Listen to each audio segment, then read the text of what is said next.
तो हेलो दोस्तों, कैसे हैं आप सब। दोस्तों, आप सब ने अपने बचपन में काफी रहस्यमयी और अत्यधिक थ्रिल और सस्पेंस से भरी कहानियां तो जरूर सुनी होंगी। और आज टीवी पर सीआईडी और क्राइम पेट्रोल जैसे थ्रिल शोज भी काफी आते रहते हैं। पर दोस्तों, क्या कभी आपने सोचा है कि क्या ये मिस्ट्री और राज केवल कहानियों तक होती है, या सच में ऐसी कोई घटना घटी होगी? क्या सच में इतिहास में ऐसे राज और मिस्ट्री छुपी हुई हैं जो न केवल किसी इंसान के होश उड़ा देंगे बल्कि उसके रोंगटे भी खड़े कर सकते हैं? क्या कभी ये राज इतने अविश्वसनीय हो सकते हैं? दोस्तों, आप इस पर क्या सोचते हैं, हमें अपने विचार कमेंट बॉक्स में बताना। लेकिन आपके सारे सवालों के जवाब इस वीडियो में हम आपको जरूर देंगे। दोस्तों, जब तक आप कमेंट बॉक्स में अपने विचार लिखते हो, हम आपको आज के इस वीडियो के बारे में बताते हैं। दोस्तों, आपने कभी हवाई जहाज से यात्रा की है? अगर हाँ, तो दोस्तों आपको ये भी पता होगा कि एक हवाई जहाज कितने कम समय में एक जगह से दूसरी जगह का सफर तय कर लेता है। पर अगर दोस्तों मैं कहूँ, इस दुनिया में इतिहास में एक प्लेन ऐसा भी है जिसने अपने टेक ऑफ के 37 साल बाद लैंड किया, तो आपका क्या रिएक्शन होगा? जी हाँ दोस्तों, ये जानने के बाद बिल्कुल आपके तरह मेरे भी होश उड़ गए थे, और बिल्कुल आपके तरह मैं भी आश्चर्य भरे नजरों से एक टक सुन्न हो गया था।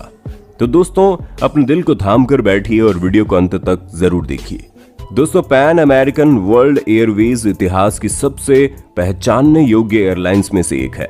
इस एयरवेज को एयरलाइंस के स्वर्ण युग का संकेत माना जाता है। और दोस्तों, इस एयरवेज कंपनी से जुड़ा एक अजीब अनसुलझा रहस्य भी है, जो कि पैन अमेरिकन फ्लाइट 914 के गायब होने से लेकर 3 दशकों बाद उसके अचानक प्रकट होने तक को दर्शाता है। और दोस्तों, काफी शोधकर्ता पैन एम फ्लाइट 914 के रहस्य से पागल ही हो गए थे। अभी तो कुछ नहीं, आगे सुनिए क्या क्या होता है।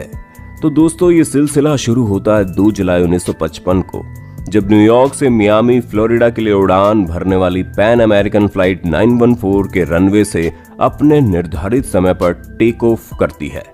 दोस्तों, वो एक बड़ी ही सुहानी सुबह थी और पैन अमेरिकन फ्लाइट 914 चालक दल सदस्यों सहित 57 लोगों को फ्लोरिडा पहुंचाने के लिए बिल्कुल तैयार थी।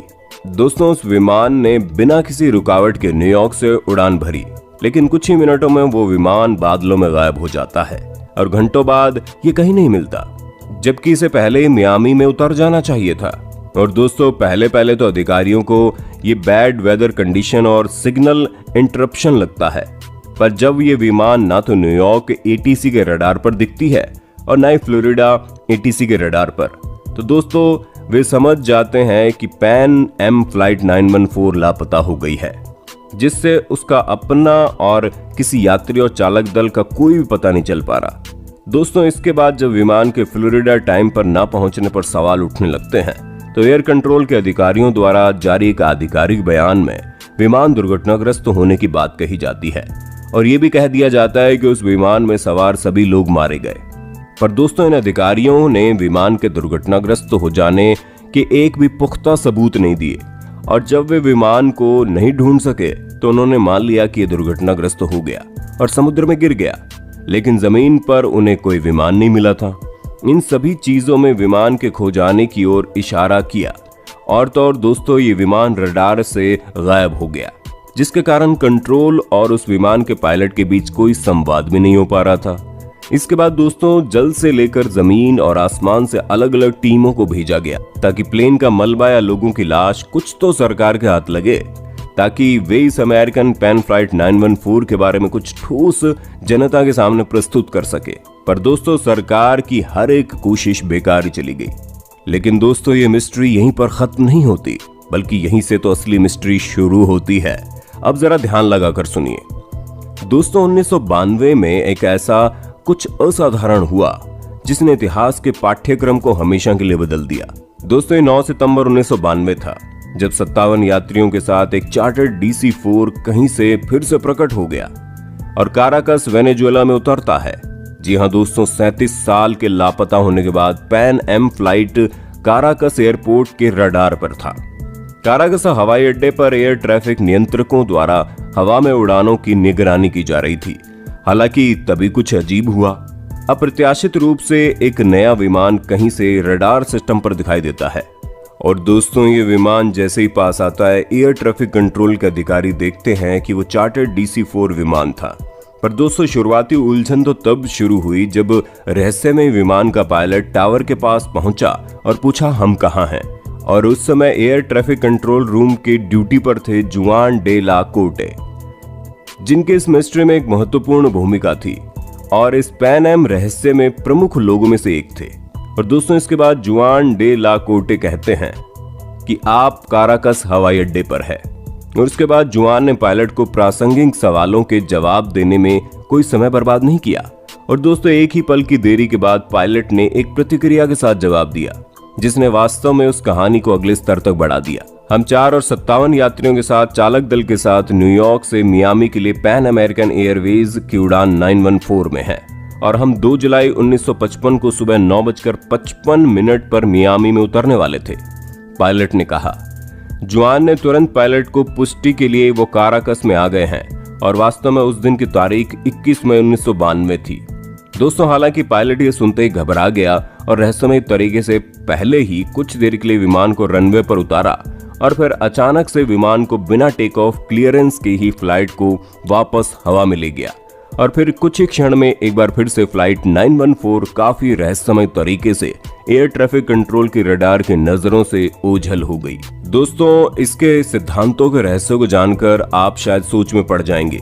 कुछ सिद्धांतों के अनुसार काराकस से अचानक प्रस्थान करने के कुछ ही घंटों बाद पैन एम विमान हवाई अड्डे पर उतरा, जिसने वास्तव में उन सभी दशकों पहले मियामी हवाई अड्डे के लिए उड़ान भरने का फैसला किया था। बोर्ड पर सवार लोगों को अधिकारियों द्वारा घर जाने और अपने परिवारों के साथ फिर से मिलने की अनुमति दी गई, लेकिन फिर कुछ और डरावना हुआ और कहानी को पूरी तरह से अलग चरम पर ले जाया गया। यात्रियों और चालक दल सहित सभी लोग पूरी तरह से वैसे ही दिखते थे जैसे 1955 में विमान ने उड़ान भरी थी। इस तथ्य के बावजूद इनके परिवार 37 साल से बड़े हो गए थे, उनकी उम्र बिल्कुल भी नहीं थी। दोस्तों इस घटना के बाद मई 1985 में वीकली वर्ल्ड न्यूज में प्रकाशित एक लेख में इसके बारे में लिखा गया, जो एक अमेरिकी प्रिंट आधारित टैबलॉइड था।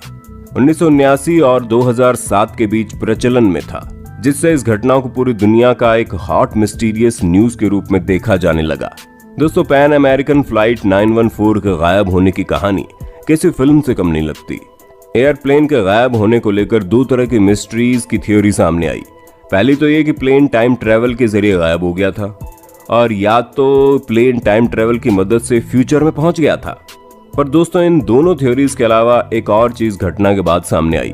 अमेरिकन पैन फ्लाइट 914 नामक कोई भी प्लेन अमेरिकन पैन कंपनी के रजिस्टर्स में रजिस्टर्ड ही नहीं थी और ना ही गूगल या कहीं पर भी इस फ्लाइट के नामो निशान मिले, जो इस पूरी फ्लाइट 914 की मिस्ट्री को एक अलग ही रूप रेखा देती है।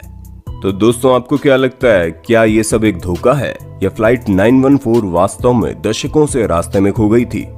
यदि उपरोक्त सत्य है तो उन सभी 37 सालों में विमान कहाँ था? विमान में सवार सभी लोगों ने उम्र बढ़ने के कोई लक्षण कैसे नहीं दिखाए? यदि ये सिद्धांत सही है तो सरकार द्वारा मामले की जांच क्यों नहीं की गई?